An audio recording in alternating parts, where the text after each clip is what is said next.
Hey guys, I'm William, your host for Exploring History.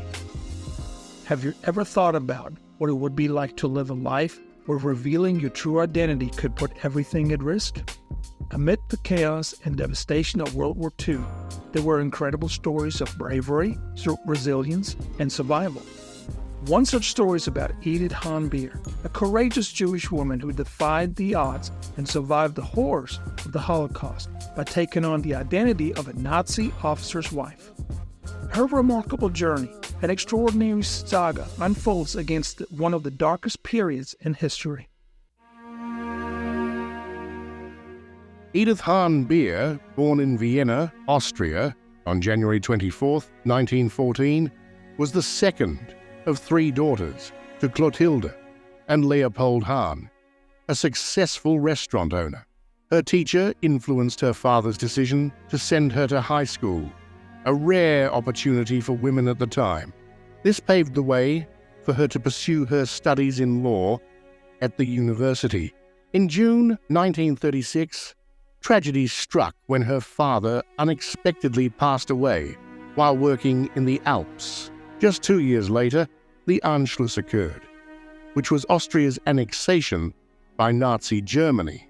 This event brought the Nazi regime's harsh anti-Semitic policies crashing into her life, causing a sudden and disruptive change.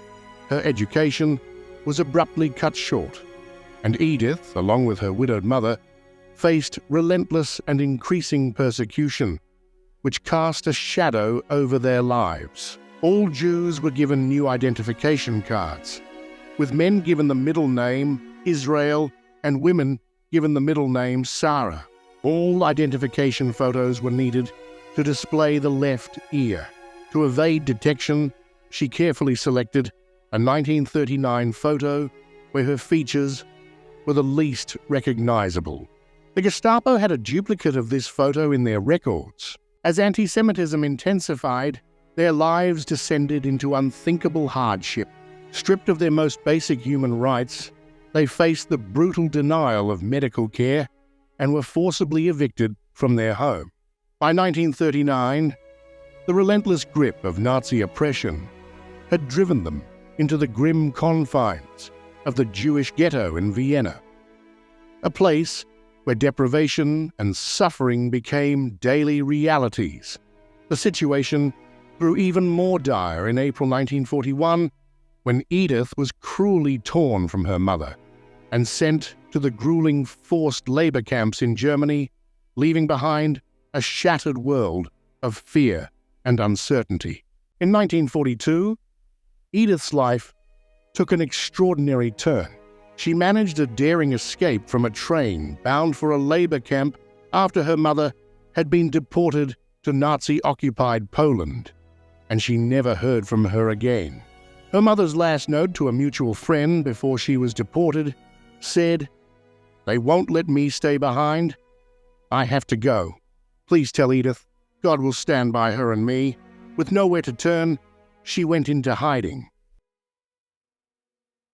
With the help of a courageous Christian friend, Christa Denner, Christa risked her life by giving Edith her papers and pretending they had been lost in the Danube, a crucial part of their escape plan.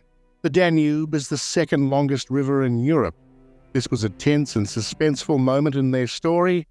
In Munich in 1942, 28-year-old Edith assumed a new identity as Greta, a modestly educated nurse, and began working with the German Red Cross. It was there that she met Werner Vetter, a young Nazi officer, in an art gallery. Despite the grim reality and the inherent risk, the two developed a relationship, and within a week, Vetter proposed. Despite Edith's attempts to dissuade him, Werner Vetter was undeterred. She finally revealed her Jewish heritage to him. Their marriage was a complex blend of survival and compromise. Vetter eventually became a Nazi officer, and Edith, in a heart-wrenching decision, suppressed her personality and withdrew into herself. She became unremarkable and dutiful, never speaking out or drawing attention to herself. An obedient housewife, a role she took on with a heavy heart. During the war, she was unwavering in her determination. She avoided stores where she would have to give the Nazi salute and refused to display Hitler's portrait in her home.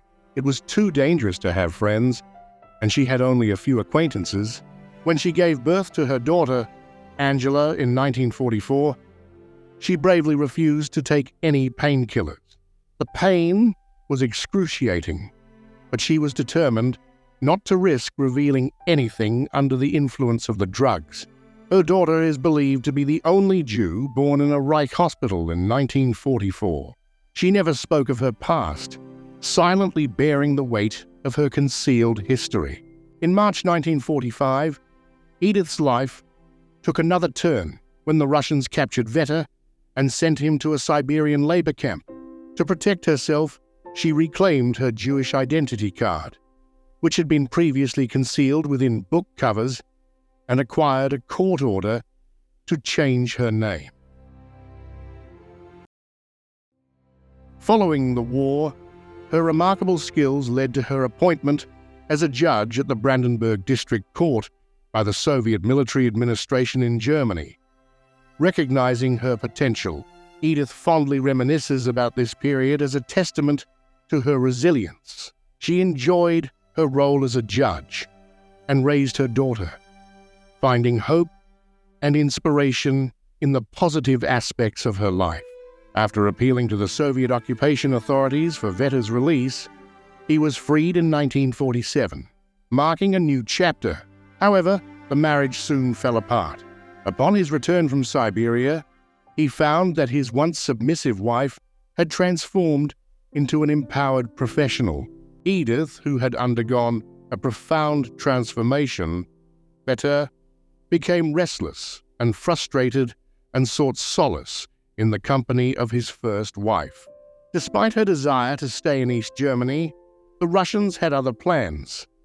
They wanted to recruit her to the KGB, a threat that loomed over her. With this threat and her daughter's future in mind, Edith made a courageous decision. She fled to London, where her sisters had found refuge, sacrificing her comfort for her daughter's safety and future. Edith's life was a testament to strength and survival.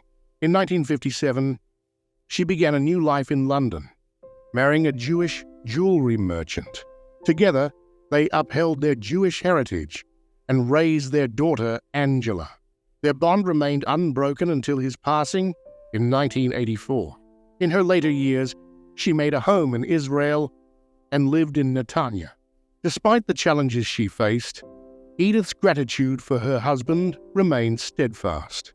She left us in London in 2009. Her legacy a testament to the power of gratitude and resilience. If you were as captivated by Edith's story as we are, I encourage you to explore her book, The Nazi Officer's Wife. It provides a more in-depth look at her inspiring tale of survival and a powerful reminder of the courageous human will in the darkest of times. Thank you for tuning in, and remember, history holds countless untold stories waiting to be discovered. Don't forget to hit the like button, share, and subscribe for more fascinating tales from the past.